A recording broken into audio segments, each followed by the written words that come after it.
샬롬. 오늘도 하나님 말씀 앞에 나오신 여러분 환영합니다. 우리 함께 기도하겠습니다. 하나님, 오늘도 우리에게 귀한 말씀 주시니 감사합니다. 이 말씀을 통해서 우리의 심령 가운데 하나님이 주시는 힘으로 가득 차는 이 시간이 되게 하여 주시옵소서. 이 말씀을 통해서 깨닫는 은혜 허락하여 주옵소서. 예수님의 이름으로 기도했습니다. 아멘. 오늘 함께 살펴볼 말씀 출애굽기 33장 1절에서 6절까지 함께 살펴보도록 하겠습니다. 출애굽기 1장에서부터 하나님이 만들어 오신 섭리는 참으로 놀랍습니다. 이스라엘이 걸어가는 곳곳마다 하나님께서 마련해 놓으신 때로는 시험이, 때로는 축복이 장자 나라의 모습을 갖춰가는 그 과정으로서 역할을 하나하나 해 나가는 것을 우리는 봤습니다.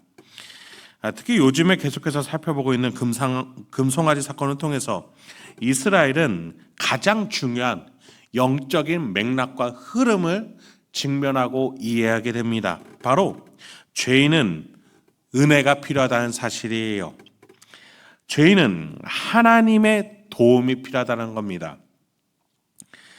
특히 하나님이 명령하신 길에서 떠나지 않아야 함을 위해 그들은 증거판을 부숴서 물에 탄 그 가름물을 먹어야만 했어요. 영적 음란에 대한 강력한 경고를 들으며 우리는 하나님의 은혜와 인도가 필요한 존재구나, 그 사실을 깨닫는 것이죠.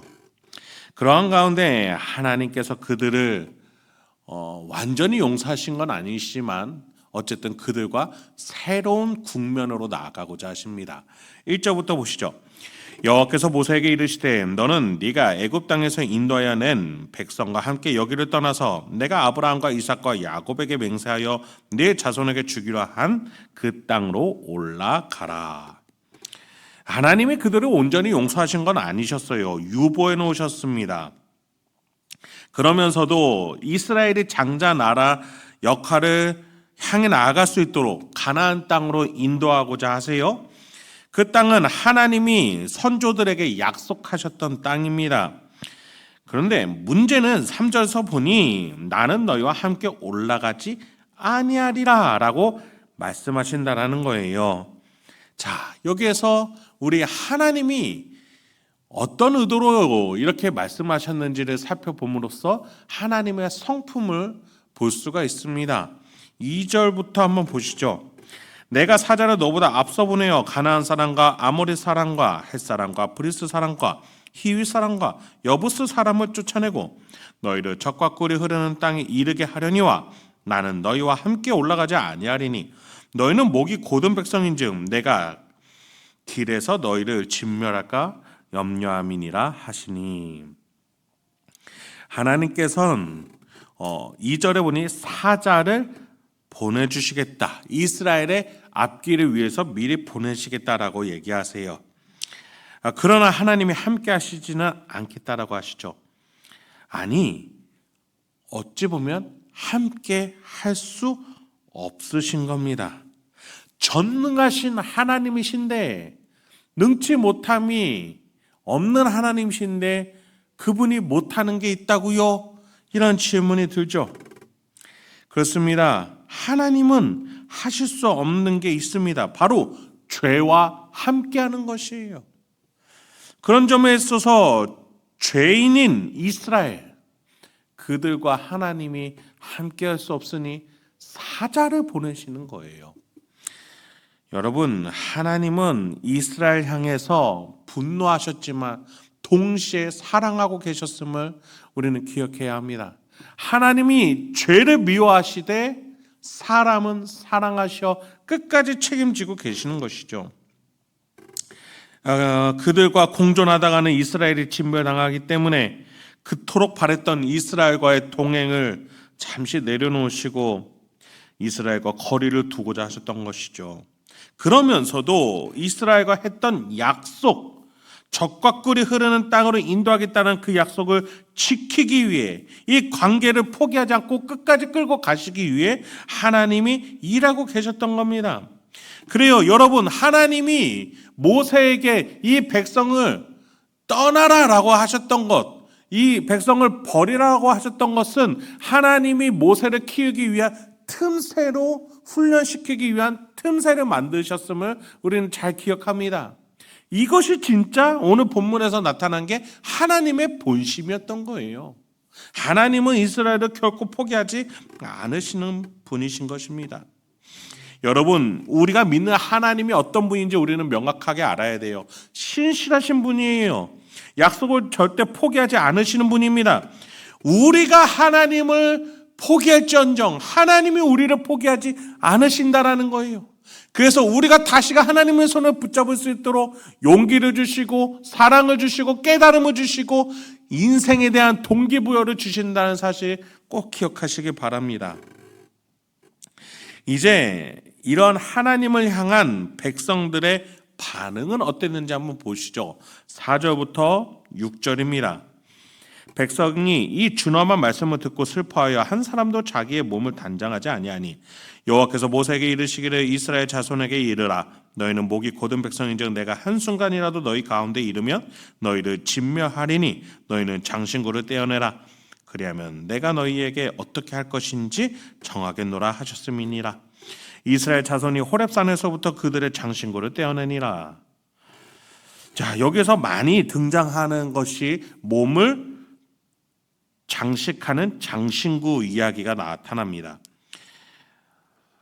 이것은 장신구를 뗀다라는 것은 몸을 단정하게 한다, 표면적인 의미가 있는 게 아니겠죠.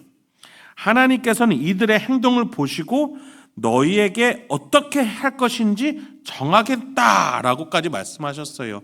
무슨 말이에요? 하나님과의 관계에 있어서 이 장신구를 내려놓고 다시 시작하자는 거예요. 여러분, 이 장신구가 뭡니까? 노예였던 이스라엘 백성들에게 장신구가 어디 있었겠어요? 애굽 백성에게 나올 때, 출애굽할 때에 하나님이 가져오라고 하신 전리품도 아닙니까?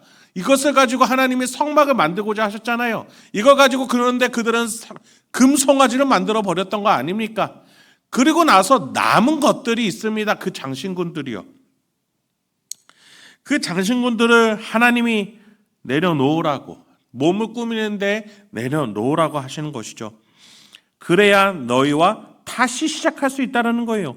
내가 너희에게 어떻게 할 것인지 정하겠노라. 여러분, 하나님이 이들과 다시 시작하고자 하시는 거예요. 죄라는 것은 얼렁뚱땅 덮어서 되는 것이 아닙니다. 죄라는 것은 남겨두었다가는 하나님과 공존할 수 없는 사태까지 이르게 된다는 사실을 우리는 기억을 해야 합니다. 그렇습니다. 여러분, 하나님이 우리에게 임재하실 때에는 우리 안에 죄가 사라진다는 사실, 예수 그리스도의 보혈로 죄가 없어졌다는 사실을 기억하시기 바랍니다. 물론 우리의 원죄, 죄의 습성, 습관은 여전히 남아 있습니다. 그리고 우리의 죄가 다시 나타날 때마다 하나님은 우리를 다시금 예수 그리스도의 보혈을 깨닫고 이 죄를 회개하게 하도록 인도하고 계신다는 것이죠. 그런 점에서 하나님께서는 이스라엘 백성들에게 회개의 마음을 심어주고자 장신구를 내려놓고 이 장신구를 통해서 하나님과 함께하고자 하는 그 관계를 다시 시작하자고 하시는 거예요. 예수님의 그 대속을, 그 하나님의 열렬한 그 사랑을 처음부터 다시 깨닫게 하고자 이 장신구를 내려놓으라고 하셨던 것이죠. 여러분, 하나님께서는 결코 우리와의 관계를 포기하는 분이 아니십니다. 어떻게든 다시 시작할 수 있도록 다시 우리를 부르고 계시고 다시금 우리의 마음에 신앙에 대한 용기를 주시는 우리 하나님이십니다. 여러분, 혹여나 우리가 하나님에 대한 관계를 내 멋대로 규정하고 생각하면서 이 정도면 됐지 하고 계시지는 않으세요? 하나님은 여러분 10년 가운데 함께 계시는 분이심을 잊지 마시기 바랍니다. 혹여나 내가 하나님을 규정하느라고 하나님과 더 가까운, 하나님과 더 밀접한 관계로 하나님은 부르고 계시는데 내가 포기하고 있는 건 아닌지 돌아보면서 내가 하나님 앞에서 예수님의 그 보혈 안에서 성령님과 함께 오늘도 그분과 함께 더 가까워지고 또 그분과 동행해 나아갈 수 있는 저와 여러분이 되길 소망합니다. 함께 기도하겠습니다. 하나님, 오늘도 우리에게 귀한 말씀 주시니 감사합니다. 주님은 죄와 함께할 수 없는 분이심에도 불구하고 죄인인 우리와 함께하고자 예수님을 대속의 그 현장으로 보내셨음을 고백합니다.